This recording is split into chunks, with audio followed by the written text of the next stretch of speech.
자, 사무야, 이거는 16강 영상이고 16강은 아시다시피 학교에서 세 지문을 했고 내가 또 세 지문을 설명을 해야 되기 때문에 평소에 앞에 있는 당연히 12, 13, 14강, 10강은 우리가 수업을 했지만 보다는 좀 더 약간의 시간이 좀 더 걸릴 것 같아요. 근데 대신 그렇다고 해서 뭐 2배의 시간이 걸리거나 그럴 수 없기 때문에 좀 더 좀 요약 잘 정리해가지고 빠르게 진행하도록 하겠어요. 그래서 일단 여기는 그냥 순서대로 지나갈게요. 지난번에 이제 독해할 때 하나여가지고 요약만 먼저 한 다음에 마지막에 독해 지원했었는데 여기는 그냥 중간중간에 하다가 하는 게 더 호흡적으로 괜찮을 것 같아서 몰아서 수업 쭉 하면 좀 지겨우니까 16-1은 우리가 해야 되는 거죠. 학교에서 안 하는 거 쉬워요. 얘가 그냥 예시로서 하키라는 종목, 하키 얼음판 위에서 빙판 위에서 이제 하키 스틱 가지고 하는 거지. 이제 볼 집어넣고. 근데 걔가 기후변화에 영향을 받는다는 거야. 근데 어떤 영향을 받냐면 미리 주제부터 말씀드리면 경기력에도 영향을 미쳐요. 그러니까 온도가 우리 보통 온도가 올라가잖아. 지구 온난화 때문에. 그러면 얼음 빙판이라든가 이런 것들이 좀 부족해지겠지. 날씨가 따뜻해지니까 하키하기가 조금 겨울 스포츠잖아. 그거 하기는 곤란하니까. 근데 그뿐만 아니라 그런 경기력에다가 영향을 미치는 게 아니라 어떤 평등, 어떤 경제력에 따른 평등 이런 데다 영향을 미친다는 쉬운 글이 되겠어요. 볼게요. athletic performance가 경기력이에요. 경기력. 경기할 수 있는 수행 능력, 경기력. 근데 경기력이 유일한 영향이 아니라는 거예요. Not the only impact. 근데 어떤 영향력이냐? 우리의 변화하는 기후가 환경에다가 미칠 수 있는 영향 중에서 유일한 영향이 아니라는 거야. 결국 경기력도 영향을 미치죠. 다시 한번 우리의 변화하는 기후가 이 영향을 스포츠에다가 영향을 미치거든. 그 미치는 영향 중에서 경기력만이 유일한 영향력이 아니라는 거예요. 결국 기후변화는 스포츠에다가 경기력 말고도 다른 영향을 미친다는 거죠. A뿐만 아니라 B도의 구조예요. Not the only가 여기 있지만 경기력이라는 게 유일한 영향이 아니니까 경기력 말고 또 다른 영향도 있다는 거야. 기후변화가 스포츠에게 미칠 수 있는.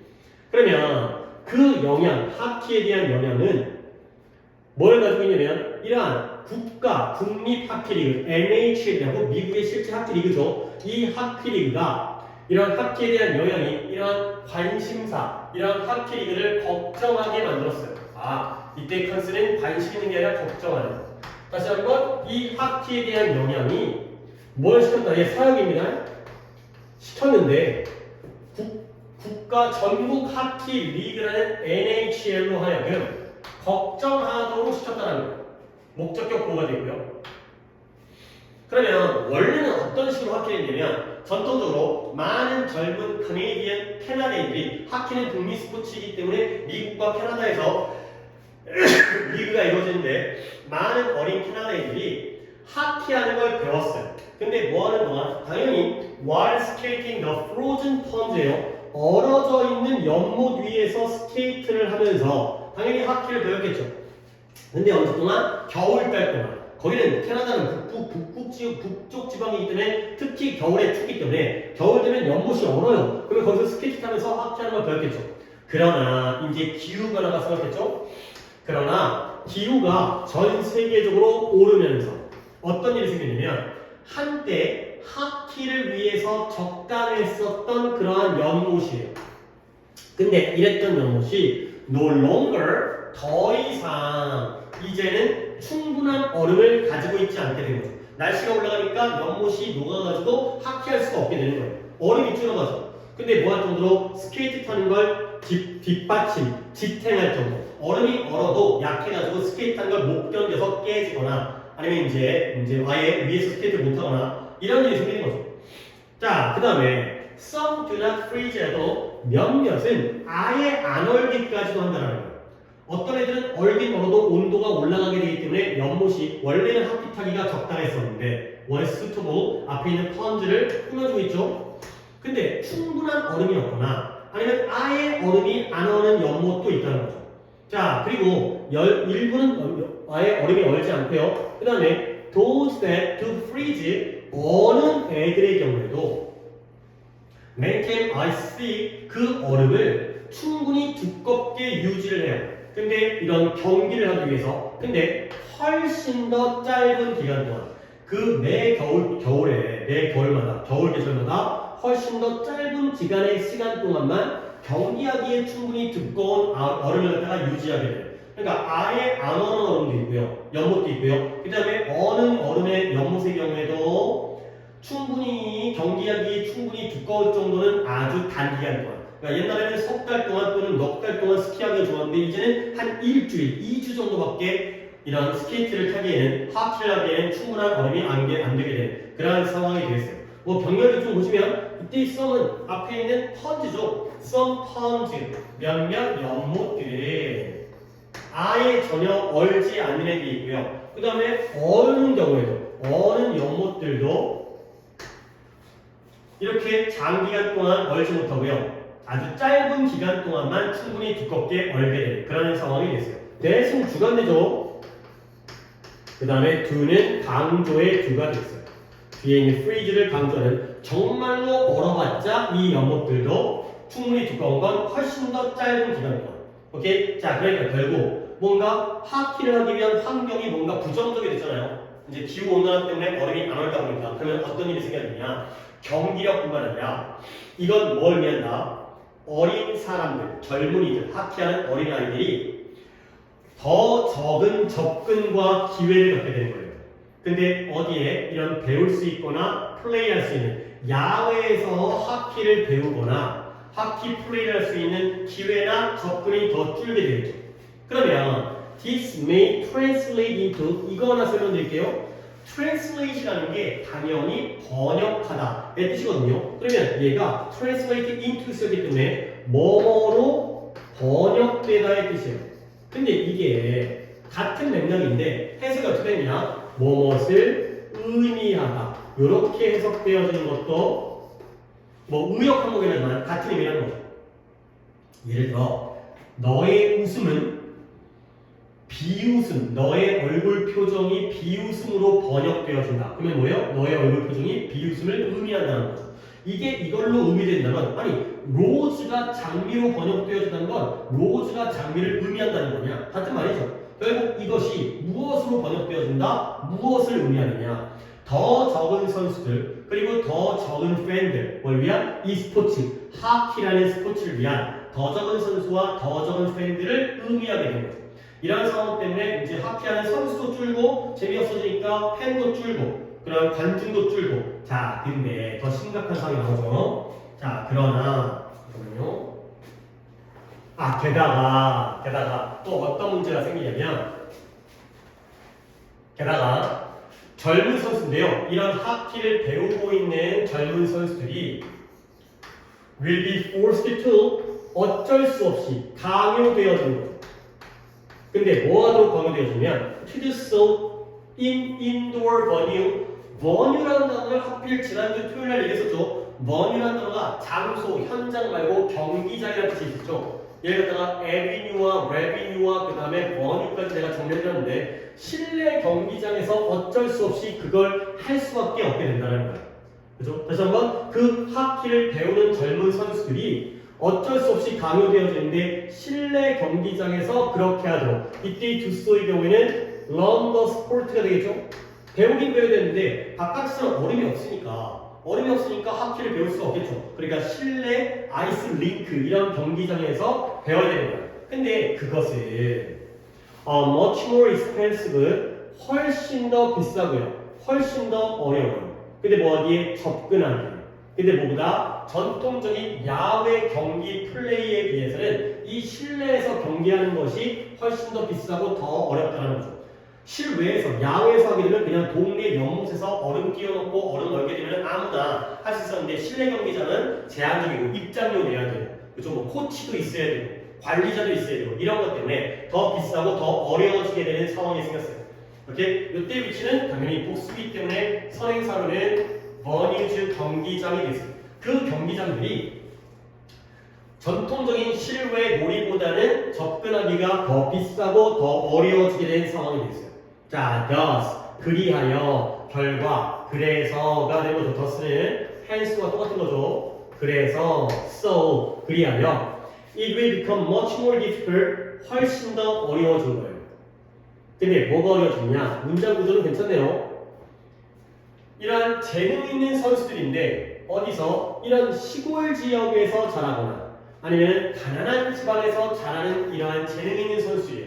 옛날에는 아무리 가난하거나 시골에 살아도 그냥 동네 연못에서 하키를 타가지고 훌륭한 선수가 될 수 있었는데 이제는 이러한 재능 있는 선수인데 시골 지역에서 자라거나 가난한 집에서 자라는 재능 있는 젊은 선수들이 이제는 그 스포츠를 갖다가 전문적인 수준까지 그냥 가볍게 놀이가 하는 게 아니라 프로 레벨까지 그 하키라는 스포츠를 하는 걸 배우는 것이 매우 어려워졌다가 됐어요. 그래서 가주어, 진주어에다가 for부터 여기까지가 싹 다 의미상의 주어가 되죠.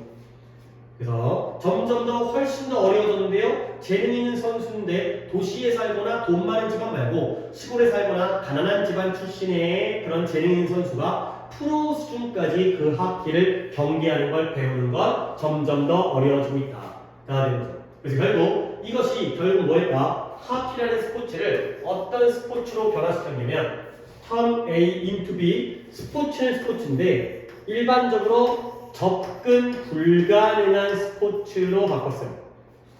근데 누구에게서는 경제적으로 disadvantaged, 경제적으로 조금 아쉽고 열악한, 경제적으로 부족한 사람들에게는 주로 접근 불가능한 스포츠가 되었다까지가 됐어요. 자, 그러면 다시 한번 기후변화가 하키에게 어떤 영향을 미치느냐. 일단 첫 번째로 경기력뿐만이 아니라 경기력도 좋아졌을 리는 없겠죠. 아무래도 사람들이 더 숫자가 적게 되니까 하키하는 사람이 줄니까 아무래도 하키의 실력도 줄었을 거고 그리고 그 다음에 선수의 숫자와 그 다음에 팬들의 숫자도 줄었죠. 근데 여기서 가장 마지막으로 이해하고 싶은 건 결국 공평한 fair, justice, 정의로움이 또는 equality, 평등이 깨졌다는 거죠.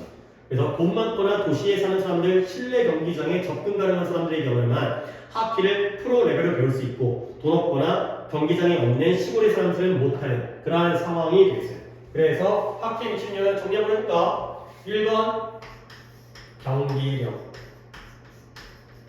그 다음에 2번 어떤 선수나 관객, 팬들의 숫자가 감소했겠죠. 물론 이것도 감소했겠죠. 그 다음에 3번 어떤 equality, 평등, 공평에 부정적인 영향을 미쳤죠.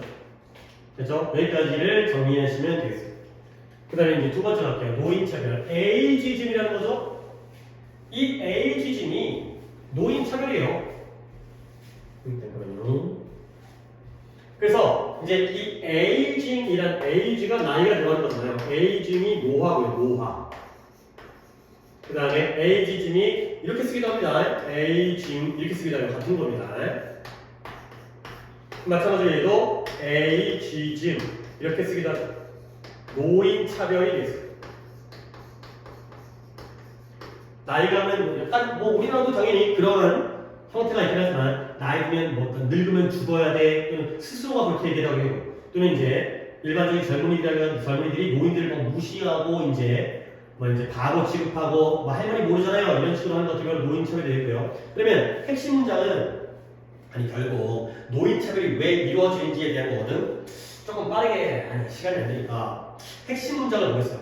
왜냐면 A번이었으니까 두 번째 단락이었는데 일단 글은 뭐냐면 왜 노인 차별이 발생하냐면 우리 사회 자체가 지나치게 젊음을 중시한다는 거예요. 그 다음에 여기 부분부터 좀 봐야 되는 건데 그 다음에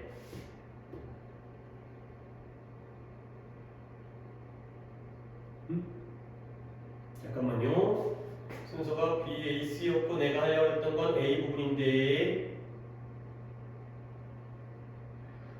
그치 그런 다음에 A 부분인데 그래갖고 시작이 this feeling이 되고요. this feeling이 어디 있냐면 이 부분이 많이 난데 그러니까 이 첫 부분이 뭐였냐면 이러한 시니어 푸드라는 거 갖다가 만들었어요. 노인용 식품 만든 거야. 근데 이거 망했다라는 거지. 왜냐면 사람들이 노인분들도 노인용 식품을 먹고 싶지 않은 거야. 괜히 내가 물론 늙긴 늙었다 하더라도 노인용 식품을 먹으면 내가 늙었다는 걸 인정하는 거고 남들에게 내가 늙었다는 걸 더 티내는 거잖아. 그러니까 그러다 보니까 아무도 이걸 안 먹어서 망했다는 거거든. 그래서 봐봐요.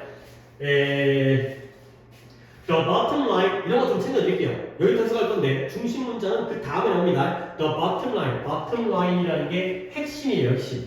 이런 거 알아둡시다. 학교에서 수업했을 거고 여기서의 핵심은 뭐냐면 핵심 미국 문화가 젊음 지향적이라는 거예요. 젊음으로 향해 가는 젊음 지향적이죠. 그러면 이 젊음 지향적이라는 미국 문화가 뭘 만들어요? 나이 든 사람들을 자신의 나이에 대해서 기분이 나쁘게 느껴지도록 만들죠. 그렇죠? 모두가 다 젊음 지향적이고 이쁘고 뭐 똑똑하고 이쁘고 젊고 이런 것들만 우대하게 되면 아이고 나는 늙었어, 나는 쭈글쭈글해 이런 것들에 대해서 자기가 나이가 먹으니까 기분이 나쁘겠죠. 그리고 이러한 감정이 나쁜 감정이 나아가서 무엇과 관련되어져 있냐면 생물학적이고요. physiological 생리적인 과정, 노화의 aging, 노화의 생물학적인 생리적인 과정과도 관련되어 있다는 거예요. 그러니까 뭔가 나의 노화에 대해서 나이 먹음에 대해서 기분이 나쁘니까 그러니까 왠지 오늘 하루가 허리도 아픈 것 같고 귀도 잘 안 들리는 것 같고 생물학적으로 생리적으로 왠지 뭐 심장도 잘 이상하게 뛰는 것 같고 이런 것들과 관련이 되어지는 거야. 근데 다음 문장 그러나 문장인데요. 사회적인 힘이에요. 근데 예를 들어서 그 사회적인 힘의 예시가 such as 사회의 경향이에요. 어떤 경향이냐? 나이 든 사람들, 노인분들을 규정하려는 경향이에요. 근데 뭐로써? 국가적인 부담으로써. 근데 뭐가 아니라 rather than 국가적인 보물이 아니라 국가의 노인분들은 우리의 소중한 국가의 보물입니다 라기보다는 노인분들을 국가의 부담 할머니 할아버지 노인들은 진짜야 진짜 이렇게 바라보는 그렇게 규정하는 사회의 경향이 바로 사회적인 힘이거든요. 이 사회적인 힘이 play an important role 또한 중요한 역할을 하고 있다는 거예요. 그러니까 노인분들은 안 그래도 신체적으로 생물학적으로 또는 생리적으로 뭔가 노화 과정을 겪잖아요. 기분이 안 좋잖아. 눈도 잘 안 보이고 귀도 잘 안 들리고 허리도 아프고 그런데 이러한 사회적인 경향이 사회적인 힘이 오히려 더 또한 중요한 역할을 해서 노인분들을 더 힘들게 더 자신에 대한 나이에 대한 부정적으로 느끼게 만든다가 되는 거죠. 오케이? 그래서 이 문장을 이거에다가 덧붙여서 이런 사회적인 힘, 사회적인 경향이 이러한 또한 중요한 역할을 한다. 그래서 이러한 사회적인 역할이 더욱더 worsen, 악화시키죠.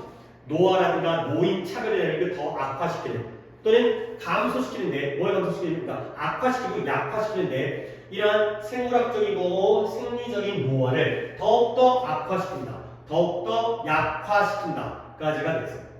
그죠? 그 다음에 3번을 안 했던 것 같은데 이거구나. 3번은 또 학교에서 한지글이기 때문에 내가 간략하게 얘기하면 이는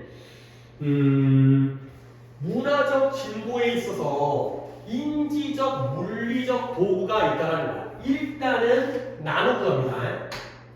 일단 물리적 도구가 있어요. 예를 들어서 뭐 망치라든가 아니면은 뭐 바퀴라든가 이런 것들은 물리적 도구죠. 근데 인지적 도구는 언어라든가 숫자라는 어떤 숫자 체계라든가 이런 것들 좀 더 얘네가 구체적이고 얘네가 추상적인 도구가 되어 있어요. 그렇죠? 언어라든가 숫자라든가 인지적이고 추상적인 도구잖아요. 근데 뒤에 나오는 애들은 컴퓨터의 경우에는 물리적이면서 인지적 도구라는 거야. 아니 솔직히 컴퓨터가 물건이잖아. 물리적으로 존재하는 실제로 구체적인 거지. 근데 이 컴퓨터를 가지고 우리가 못질을 하진 않죠. 이 컴퓨터 안에 있는 프로그램을 가지고 우리가 활용을 하는 거잖아. 우리가 눈에 보이지 않는 언어를 통해서 의사소통하는 것처럼. 근데 망치의 경우는 망치를 가지고 우리가 추상적인 어떤 소통을 하는 게 아니라 망치는 못 박는 용도만 하는 물리적 도구예요. 근데 언어는 눈에는 보이지 않고 만질 수 없지만 의사소통을 하는 인지적 도구예요. 근데 컴퓨터는 실제로 물건으로서 물체로서 존재하기 때문에 물리적 도구로서의 성격이 있는데 오히려 얘네들의 경우에는 이 물리적 도구의 특징이 중요한 게 아니라 이걸 통해서 우리가 인터넷을 활용하고 문서를 작성하고 이런 인지적 도구의 특징이 있다. 그런 내용입니다. 그래서 나는 첫 문장을 하겠어요. One important way 한 가지 중요한 방법인데요. 어떤 방법이냐? 우리의 문화가 우리의 능력을 강화시켜주는 방법이에요. 근데 뭐하는 능력이다? 생존과 번성. 이 세계 안에서 생존하고 번성하는 능력을 강화시켜주는 그런 방법 중에 중요한 방법은 뭐냐? is by passing along the tools, passing along 전달해 주는 거예요. 근데 뭘? 도구를. 근데 어떤 도구냐? 그것이 만들어낸 도구를 전달시켜 주는 거예요. 근데 왜 전달하냐면 to make 우리의 일상적인 삶을 더 효과적이고 효율적으로 만들어주기 위해서 그것이 만들어 온 도구를 전달함으로써 우리를 갖다가 생존하고 번성할 수 있는 능력을 더 강화시켜주는 게 바로 이 방법이 되겠어요. 오케이? 그러면 다시 한번 우리 문화가 우리의 생존 번성 능력을 강화시켜주는 한 가지 중요한 방법은 도구를 전달함으로써이다. 근데 어떤 도구? 자기가 만든 도구를 갖다가 만들었던 도구를 전달하는 거지. 뭐여기서 우리의 삶이 좀 더 효과적이고 효율적으로 만들기 위해서. 마지막으로 요때 25인지를 보면 됩니다. 컬처가 되겠어요. 우리 인간 문화가 만든 도구를 우리 인간들에게 계속 전달해 주는 거죠. 그래서 조금만 더 보면 몇몇 도구들은 실제 물리적인 도구가 있어요. 망치가 나오죠. 그리고 인지적인 도구가 나오죠. 인지적인 도구는 형태는 다양한데 개념이라든가 상징이라든가 아니면 전략, 절차, 그 다음에 다른 문화적으로 구성되어진 메커니즘이 되겠어요. 이런 게 인지적이고요. 그래서 숫자가 바로 인지적인 도구의 예시예요. 그 다음에 지도도 인지적 도구의 예시고요. 그 다음에 근데 by the way 어쨌든 여기서 컴퓨터가 나옵니다. 컴퓨터는 물리적인 도구이기도 하면서 그와 동시에 뿐만 아니라 인지적 도구이기도 하다. 근데 왜 그러냐면 그 컴퓨터는 우리를 갖다가 점점 더 정교한 방법으로 생각하도록 도와주기 때문에 물론 컴퓨터라는 본체가 존재하기 때문에 물체가 존재하기 때문에 물리적인 도구이기도 하지만 물질적인 하지만 인지적인 도구이기도 하다. 이런 특징이 되겠어요. 오케이? 그 다음에 아래쪽에 내가 이 단어가 보였는데 ingenuity라는 단어는 ingenuous라는 단어의 명사가 되겠습니다. 얘는 기발한 입니다. 잘못 적었어요. ingenious의 명사형이 ingenuity가 되겠어요. ingenious 기발한 이게 헷갈리는 이유가 나도 헷갈리는 이유가 다시 수정하겠지만 ingenious라고 방금 적어드렸던 단어는 얘는 순수한의 뜻이에요. ingenious는 기발한 ingenuous가 순수한 근데 헷갈리게 ingenuity는 여기서 나온 독창성, 기발함이 되겠어요. 이거 챙겨주시고요. 여기까지도 학교에서 한 거 보면 14번, 4번입니다. 이건 학교에서 안 한 거지. 얘도 적으시고 얘는 그러니까 그런 거 있어. 뭐 계란이라든가 아니면 콩나물이라든가 뭐 그런 뭐 특정 상표이라든가 풀무원이잖아. 풀무원. 그러면 유기농 콩나물. 그 다음에 또 어디서 뭐 한돈, 뭐 유기농 삼겹살, 유기농 닭고기 이런 거야. 그러니까 뭔가 화학 물질 쓰지 않고 뭐 살충제라든가 비료 같은 거 쓰지 않고 유기농적인 방법을 썼다는 거지. 그런 환경에게 도움을 주는, 동물에게 도움을 주는. 근데 거기다가 그런 유기농 상표를 붙이거든요. 친환경이라든가 유기농이라든가 뭐 FDMA 뭐 이런 거 있어요. 뭐 이게 식품의약품이니까 푸드 디머 뭐 이제 FDMA 맞는 것 같은데 이런 마크가 있거든. 근데 그런 것들이 한계가 있다는 거예요. 그게 마크가 붙었다고 해서 무조건 이게 친환경적이고 유기농적이라고 또는 동물을 갖다가 위하는 그런 것들을 얘기할 수 없는 한계가 있다는 거죠. 자, 갑니다.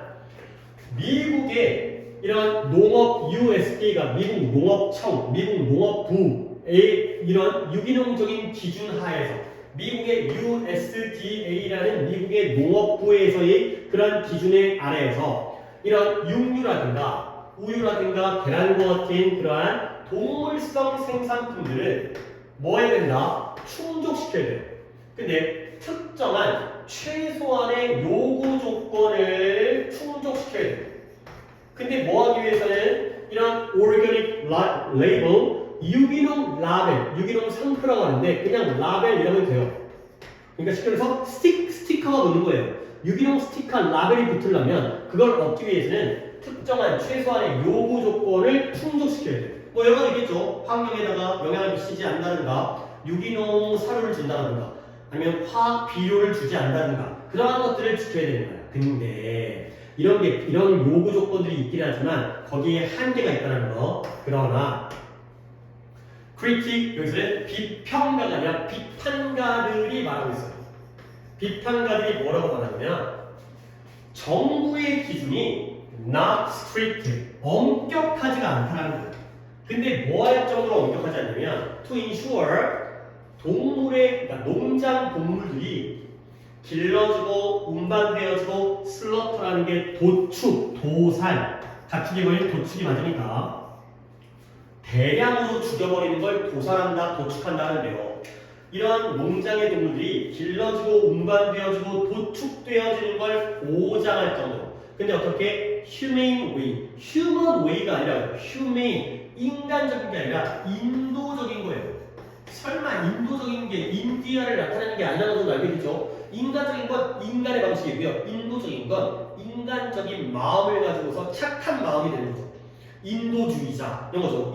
나라 인도를 나타내는 게 아니라 사람의 다른 길, 사람의 올바른 도리. 그래서 인도주의적인 방식으로 길러지고 운반되어지고 도축되어진다는 걸 보장할 정도는 아니라는 거예요. 물론 까르푸에서 동물을 갖다가 길러가지고 운반해서 도축한다는 게 아무리 잘해서부터 그게 어떻게 인도적이겠어요. 걔네들을 죽이는 거긴 하지만 그래도 가능하면 그런 거 있잖아요. 너무 지나치게 사용을 하게 되면 푸아그라, 거위감 같은 경우에는 한 번도 움직이지 못하면서 막 그 사료를 엄청 먹어가지고 간을 갖다가 지방간을 만들어가지고 그걸 먹는 때문에 기름진 간을 그렇게 좀 약간 너무 잔혹한 방식으로 도살을 하는 게 아니라 소도 그렇게 한데 왜 뛰어놀지 못하고 계속 평생 갇혀있다가 꾸역꾸역 먹다가 이제 끌려가서 잡혀 죽는 거죠. 그래야지 더 살이 질기지 않고 근육이 더 적어야지 살코기가 많아지고.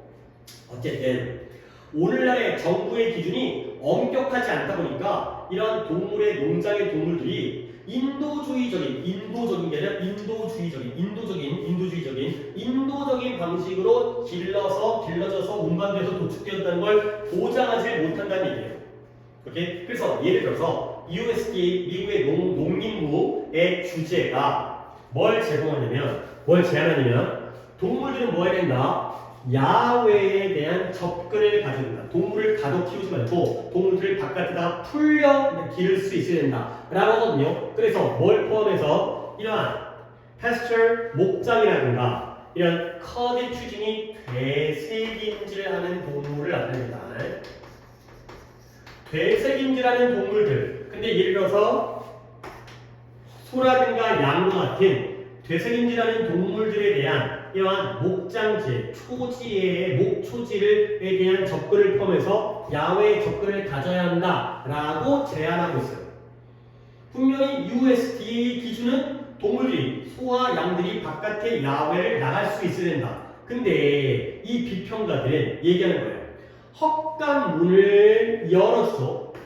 근데 단지 하루에 몇 분 동안 열어준 것만으로 이러한 규정을 갖다가 충족시키는 거예요. 그러니까 헛간문을 하루에 몇 분만 열었어요. 그래도 나라에서 정부에서 요구하는 규제를 충족시키는 거죠. 자, 그러다 보니까 결국 이러한 유기농 동물들은 잠깐 몇 분 열었을 뿐인데 결코 자유롭게 야외의 이러한 목장과 레인지 이런 목장이라든가 아니면 목초지라든가 이런 데를 자유롭게 결코 돌아다닐 수가 없게 되는 거죠. 그러니까 정부의 기준은 맞았지만 진정하게 야외에 공개되어지거나 개방되어지는 않는 문제가 생기는 거죠. 자, 그 대신에 대부분의 다른 전통적으로 길러진 농장 동물들처럼 일반적인 동물들도 못 나가는데 얘네도 마찬가지예요. 얘도 유기농적으로 길러진 동물들도 결국은 매우 국한되어져. 국한된 뭐예요? 닫혀져 있는 거죠. 매우 이렇게 닫혀져 있는 quarter 이러한 숙소 이런 데서만 자라는 거죠. 평생 동안 국한되어지고 닫혀진 숙소에서 평생 자라게 되는 결과가 되죠. 결국 나라에서 아무리 규제를 해봤자 이러한 기준이 엄격하지 않다 보니까 하루 중에 잠깐 몇 분 동안 문 좀 열어온다고 해가지고 애들이 바깥을 자유롭게 뛰어놀 수 있는 게 아니기 때문에 결국에는 전통적으로 길러지는 농장 동물이나 똑같은 결과가 나온다. 라는 거죠. 오케이? 다시 한번 뒤에 한 단락이 더 나오는데 잠깐 중간 정리할게요. USDA의 기준에 따르면 Organic Label 유기농 라벨을 받으려면 특정한 요구 조건을 갖다 충족해야 돼요. 근데 비평가들은 뭐라고 하죠? 이게 엄격하지가 않다는 거지. 그러니까 예를 들어서 얘네들이 야외에 대한 접근을 할 수 있도록 규정해도 그 기준이 엄격하지 않기 때문에 몇 분만 문 열어놓는다고 하더라도 이 기준이 충족되어지니까 실제로는 나가보지도 못하고 그냥 바람만 쐬는 쇠는 그 정도밖에 안 된다는 거예요. 결국 마찬가지라는 거죠. 자, 그 다음에서 이제 국가의 규제, 정부의 규제가 부족하니까 이제 스스로, 그러니까 사람들이, 소비자들이 에이 유기농 라벨 별거 아니네, 해봤자 별로 대단한 거 아니네, 이렇게 이제 인식이 될 거 아니야. 그랬을 때 개인 사업체들이 이 문제를 해결하기 위해서 몇몇 동물 생산자들, 개인 사유업자, 그런 가축, 이제 축산업하는 그런 사유업자들이 또 다른 라벨을, 레이블을 추가하고 있어요. 근데 자기들의 상품에다가 자기들이 더욱더 이제 한술 더 떠서 국가의 레이블 라벨 말고 자기 걸 추가하는 거지. 예를 들어서 개방된 목초지라든가 아니면 목초지에서 길러짐이라든가. 근데 이런 것들을 왜 추가하냐면 가리키기 위해서 그들의 동물들이 이렇게 패튼드 뚱뚱해지게 살찌워지는 그런 국한된 시설이라기보다는 살찌워지게 하는 그런 시설에서 살찌워졌다기보다는 이런 목초지에서 자유롭게 길러졌다는 걸 보여주기 위해서 자체 상표를 만드는 거예요. 아, 우리 건 진짜 유기농입니다. 우리 건 진짜 자유로워요. 근데 그러나 마찬가지로 또 한계가 있어요. 소비자들은 be cautious of it, 조심해야 돼요. 주의해야 돼요. 근데 이러한 개인들의 라벨에 대해서도 조심해야 되는 거예요. 근데 그 라벨이 겉보기에는 seem to suggest 인도주의적인 그러한 조건을 갖다가 보여주긴 하죠. 근데 이런 겉보기에 이런 것들을 갖다가 조심해야 되는 거예요. 왜 그러냐면 이런 designation 명칭이에요. 명칭. 이러한 명칭. 예를 들어서 free range 자유로운 목장이라든가 아니면 울타리가 없는 이라든가 아니면 풀을 먹인 이라든가 이런 명칭들이 do not necessarily 반드시 guarantee 보장해주지는 않는다는 거예요. 아무리 이런 명칭부터도 실제로 이 동물들이 가둬지지 않고 야외에서 길러졌다라는 걸 보장해주지는 않는구나가 되는 거죠. 결국 유기농이라는 그러한 라벨을 받기 위해서 최소한의 기준을 갖다가 충족해야 되지만 정부의 기준은 너무 엄격하지 않고요. 그 다음에 각각의 개별적인 생산업자들의 명칭의 경우에도 정확하게 그걸 보장해주지는 않으니까 우리 소비자들은 그걸 있는 그대로 고지고대로 믿어서는 안 된다. 그래서 동물성 제품 유기농의 기준에 어떤 엄격하지 않은 엄격성이 없죠. 기준이 엄격하지 않죠.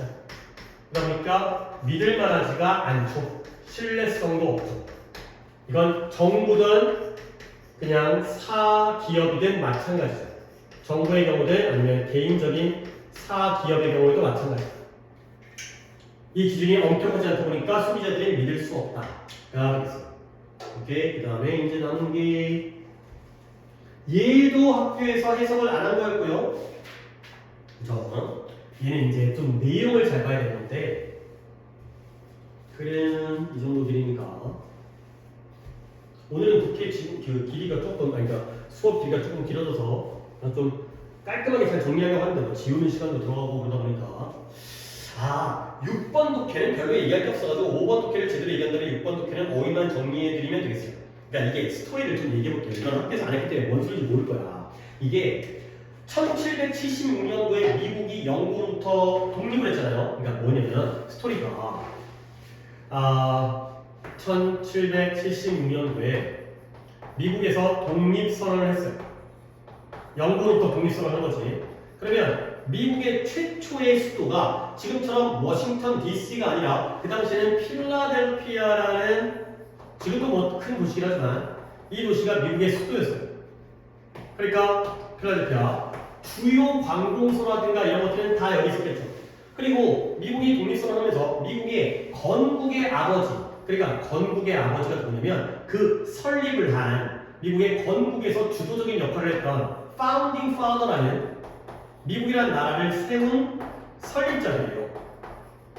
이들이 모여가지고 뭐 조지 워싱턴, 토마스 제퍼슨, 벤자민 프랭클린 뭐 더 있겠지만 내가 제 머릿속에 떠오르는 건 수밖에 없는데 얘네들이 미국의 첫 번째 헌법을 제정을 했죠. 이런 상황이에요. 다시 한번 미국이 영국으로부터 독립을 하면서 필라델피아라는 그 당시의 수도에서 새롭게 이들이 모여서 미국을 건국하게 된 설립자들이 모여가지고 뭐 똑똑하시고 훌륭하신 분들이 모여서 헌법을 제정하려고 하는 상황이 되겠어요. 조금만 더 얘기할까? 근데 바깥에서 너무 시끄러운 거야. 지금도 시끄럽지만 바깥에서 뭐 마차라든가 싸우는 소리라든가 물건을 판매하는 행상이라든가 그래서 그 방음용 벽을 세웠다의 얘기가 되겠어요. 물론 디테일한 내용은 더 나오지만 가볼게요. 네가 만약에 1787년 1776년인데 바로 헌법을 안 만들고 한 10년 있다 만들었다고 그래요. 1787년도에 여름에 필라델피아 주변을 걸었더라고요.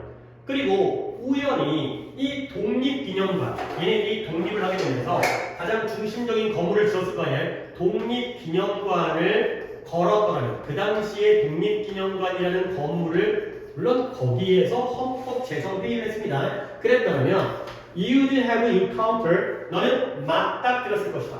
뭔가 이상한 것을 맞닥뜨렸을 거라는 거예요. 결국 1787년도 연도가 중요한 거지만 독립한 다음이죠. 그 다음에 필라델피아 도시를 걷다 보면 독립기념관 근처에서 독립기념관이라는 건물 근처에서 이상한 걸 봤을 거라는 거예요. 뭐냐면 이 회의실 앞에 있는 도로에 뭔 일이 있었냐면 where many of the nation founders 이 회의실이 많은 국가의 founder 이 설립자들이 모여가지고 그 미국의 constitution이 헌법입니다. 미국의 헌법에 드래프트가 초안을 작성하다. 그러니까 완성본을 만든 게 아니라 그러니까 이제 미리 연습본을 만든 거죠. 야, 우리 미국 헌법을 갖다가 어떻게 할래? 내 아이디어는 이거야. 처음에 아이디어를 만드는 게 초안, 초고 이런 것들을 작성하고 있었던 그 회의실 앞의 도로가 이 도로가 뭘로 가득 차 있었냐면 자이겐틱 엄청난 흙의 더미로 가득 차 있었다는 거예요. 여기다가 흙을 갖다가 막 쌓은 거죠. 이 도로들이 흙으로 덮여져 있었다는 거예요. 자, 그럼 왜 그러냐면 이 헌법제정위원회입니다. Constitutional Convention이 헌법위원회, 헌법제정위원회의 delegated 대표자들.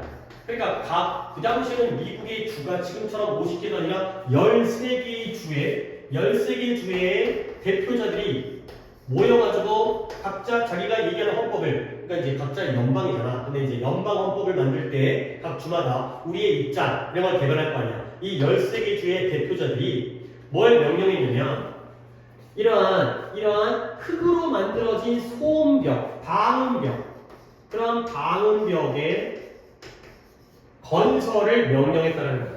여기 있는 사람들, 여기서 대표자가 회의를 하고 있어요. 여기서 헌법 회의를 하고 있습니다.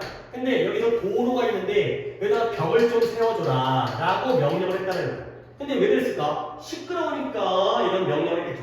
그래서 그들은 믿었어요. 이 회의한 이러한 대표들, 델리게이트들이 믿은 거예요. 이런 대표자들이 뭐라고 믿었냐면 소리는 소리인데 마차, 그 다음에 도로의 판매사, 그 다음에 외부의 대화 이런 소리들이 disrupt, 방해할 것이다. 뭘 방해한다? 이런 그들의 아주 강렬한 intense한 그들의 아주 강렬한 심사숙고 깊게 생각을 하고요. 그런 글쓰기 이러한 작성에 방해가 될 것이다. 야, 우리가 우리나라의 헌법을 갖다가 멋지게 만들어야 되는데 우리가 강렬하게 심사숙고하고 작성 글을 갖다가 지어야 되는데 거기에 이런 소음이 방해될 것 같으니까 그러니까 이런 벽을 세워라 라고 얘기를 했죠. 오케이? 근데 이제 여기서부터 그랬구나. 바깥이 시끄러우니까 흙으로 벽을 세워서 소음을 차단하려고 했구나. 충분히 뭐 이해할 수 있는 이분들이 어떻게 보면 나라를 이끄시는 분들이니까 그럴 수 있겠죠. 근데 이제 세부적인 상황이 나옵니다. They weren't going for, go for가 무엇을 향해 나아가다, 요구하다의 뜻도 있어요. 그들은 요구했던 건 아니에요. 뭘? monastic 이런 수도원의 침묵까지를 요구했던 건 아니고 수도원이 가본 적 없더라도 대충 수도승들이 기도하고 어떤 종교적인 그런 규칙을 지키게 되니까 거기서 뭐 술 먹고 파티하고 안 할 거 아니야. 조용하겠죠. 그러니까 수도원의 침묵까지를 그 정도로 조용함을 요구하지 않았다는 거야. 그러면 어느 정도였냐? 왜 그랬냐면 역사적인 기록이 보여주는 것처럼 실제로는 there were plenty of 많은 아주 심한 아주 거친 그런 음성적인 소리적인 그런 의견 불일치가 있어요. 그러니까 말로써 의견 불일치를 한 거죠. 그러니까 기록을 보면 이런 헌법 제정자 이 위원들이 지들끼리 말다툼을 했다는 거예요. 기록을 보니까. 그러니까 결국 자기들도 시끄러웠다는 거죠. 그러니까 바깥을 조용히 한 다음에 그들끼리는 조용히 아무 말도 안 하고 한 게 아니라 그런 수도원적인 침묵까지 요구한 게 아니라 역사적인 기록이 보여주는 것은 지들도 어떤 소리적인 의견 불일치가 있었다는 거죠. 그 다음에 그 당시에 more 관습이라는 조금 까다로운 단어인데요. 그 당시에 사회적 관습을 고려해보면 분명히 이따금씩의 순간 어떤 감정적 분출 뭘 통해서 서로에게 예언이 소리를 지르거나 물건을 집어던지는 감정적인 분출도 있었을 거라는 거야. 그 당시의 사회적 관습. 요즘은 뭐 집어던지고 욕하면은 뭐 모욕죄, 그다음에 명예훼손, 폭행죄 이런 걸로 바로 끌려가지만 이 당시에는 말하다 보면 좀 욕 좀 할 수 있고 싸워주기도 할 수 있고 소리 좀 지를 수 있지. 그 당시에 관습했다면 그 당시에는 이 정도의 이따금씩의 감정의 분출, 소리를 지르거나 물건을 던지는 정도로 할 수 있었다는 거야. 결국 얘네들도 지들도 시끄러웠다는 거지. 오케이? 그러면 아니 지들도 시끄러운데 그래 바깥에 시끄러운 거 인정. 근데 지들도 시끄러운데 왜 벽을 세우라고 했느냐? 아니 뭐 당연한 거긴 하지만 뒤에 내용은 아무리 우리가 시끄럽다고 해서 바깥까지 시끄러우면 양쪽이 더 시끄러울 거 아니야. 결국 자기들도 아주 조용하게 한 건 아니지만 그래도 바깥의 소음을 차단할 필요성은 있었다는 얘기예요. 그래서 그럼에도 불구하고 스틸이라는 게 그럼에도 불구하고 자기들도 시끄럽긴 했지만 아이고 그럼에도 불구하고 띄어쓰기 하는 때가지고 그럼에도 불구하고 there was an underlying recognition 근본적인 인식이 있었다라는 거예요. 어떤 인식이냐? 필요성. 뭐에 대한? 어떤 조용한 그런 그릇, 공간, 조용한 공간에 대한 필요성. 자기들도 떠들고 싸우고 집어던졌지만 그래도 아니 집중할 땐 좀 조용해야 될 거 아니야. 계속 시끄러우면 안 되니까. 결국 그 공간이 뭐 할 수 있는 공간이냐면 이니치 to do difficult thinking 아주 좀 어려운 생각을 헌법 만들려니까 머리도 복잡할 거 아니에요. 무리로서 함께 모여서 어려운 생각을 하기에 아주 충분히 조용한 공간에 대한 필요성에 대한 근본적인 인식은 여전히 있었다. 아무리 추구하고 싸운다더라도 필요할 땐 조용히 해야 했다.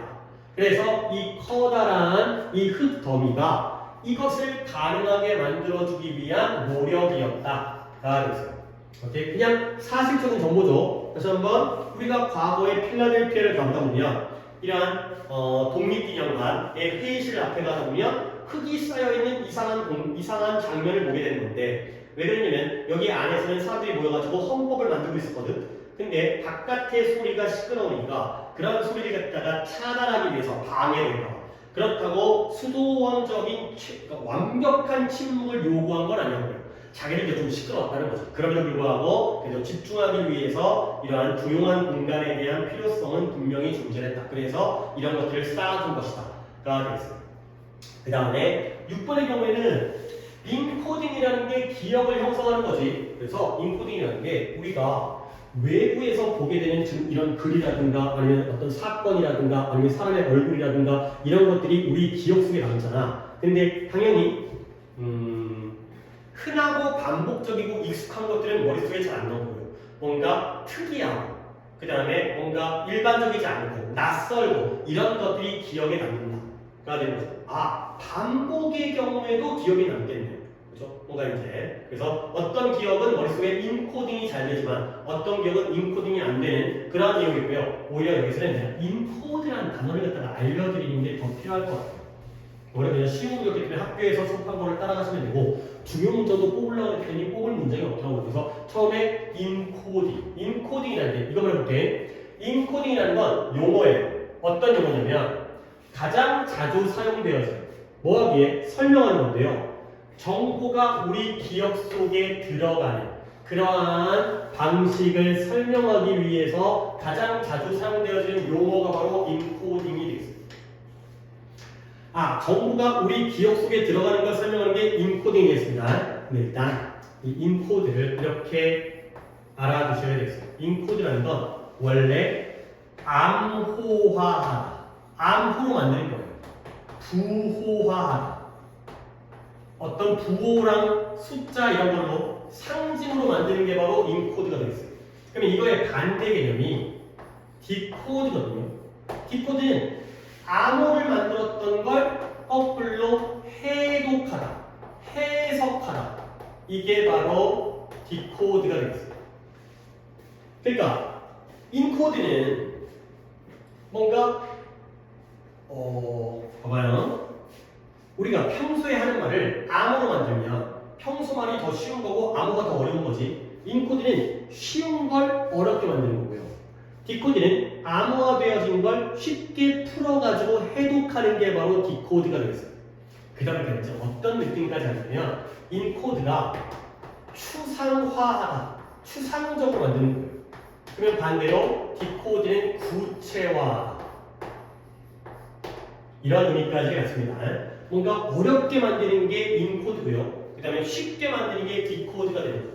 그러면 여기서 인코드는 뭐냐면 우리가 예를 들어서 이거 눈에 보이죠? effort라는 단어가 눈에 보이지? 그러면 이 단어는 지금은 어때? 구체적이야. 근데 얘를 갖다가 우리 머릿속에다가 기억으로 집어넣잖아? 그러면 어딘가에 이 인코드가 들어가서 어떤 모양으로 남는지는 우리가 알 수가 없죠. 안 보이지. 그래서 이게 바로 인코딩이 되겠어요. 잘 보이고 쉬운 것을 머릿속에다가 애매하고 복잡하게 집어넣기 때문에 이걸 인코딩이라고 하는 거죠. 그리고 그 복잡하게 됐던 걸 우리가 끄집어내가지고 effort, 노력, 이게 바로 디코딩이 되는 거죠. 집어넣었던 걸 다시 끄집어내가지고 구체적으로 만드는 거. 들어갈 때는 추상적이 돼서 넣었다가 나올 때는 구체적이 돼서 나오는 게 바로 인코딩과 디코딩이 되는 거죠. 이 두 개 개념만 알아두시면 되고요. 나머지는 뭐 그냥 학교 수업 따라가시면 되겠습니다. 오늘 좀 길이가 길게 됐지만 6개짜리였고 아마 17강도 이렇게 진행할 거고요. 또 이제 알려주게 되면 내가 목요일이든 아니면 아마 이번 주에는 이번 주 목요일에 가능할까? 그러면 16, 17까지 끝나니까 이제 18강 한 강만 이번 주에 16, 17을 찍었고 다음 주에 18강만 하면 딱 시험 전에 수특은 우리 시험 범위에 대한 건 다 끝나게 돼요. 오케이, 꼭 시험 시청하시고요.